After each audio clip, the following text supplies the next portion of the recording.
আপনাদের সঙ্গে আছি এস আজাদ, ঢাকার গণমাধ্যম কর্মী।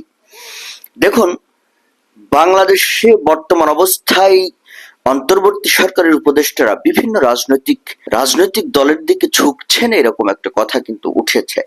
এবং তারা কেন ঝুঁকছেন সে বিষয়টাও স্পষ্ট যে আগামী সরকারে যারা আসছে, আগামী নির্বাচনের পরে যারা ক্ষমতায় আসছে, তাদের সঙ্গে সরকারে থাকার উদ্দেশ্যে উপদেষ্টাদের এই চেষ্টা।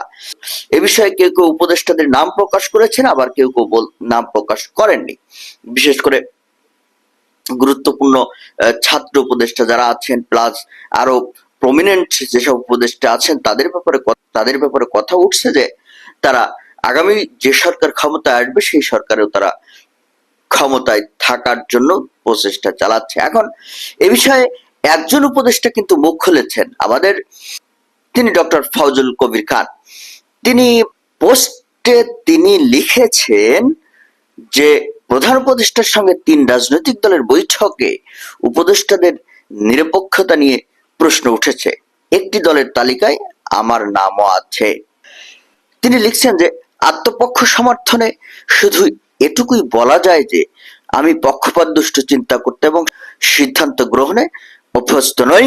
এই অবস্থায় বিতর্ক এড়াতে নিজের অভিমত তুলে ধরে জ্বালানি উপদেষ্টা ফেসবুকে লিখেছেন, রাজনৈতিক দলে যোগ দেওয়ার বিষয়টিতে যেহেতু কথা উঠেছে, প্রশ্ন উঠেছে, আলোচনার সমালোচনা উঠেছে, এজন্য তিনি বিষয়টি পরিষ্কার করতে চেয়েছেন।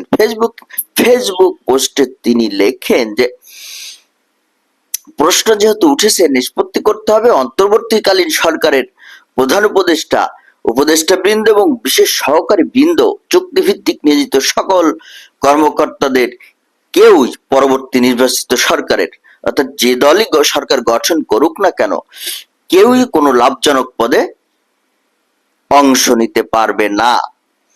এই মর্মে একটি অধ্যাদেশ জারি করলে এই সমস্যার সুরাহা হতে পারে বলে তিনি মনে করেন। অর্থাৎ ফজলুল কবির খান বলছেন যে আগামী জাতীয় নির্বাচনে বর্তমান অন্তর্বর্তী সরকারের কোনো উপদেষ্টা বা কোনো বড় কর্মকর্তা যাতে অংশ নিতে না পারে সে ব্যাপারে একটু অধ্যাদেশ জারি করতে। তবে আরেকটি কথা তিনি বলেছেন, সেই কথাটা হলো, তবে শর্ত থাকে যে নির্বাচনের তফসিল ঘোষণার আগে যারা অন্তর্বর্তীকালীন সরকার থেকে পদত্যাগ করবেন তাদের ক্ষেত্রে উপরোক্ত বিধান প্রযোজ্য হবে না।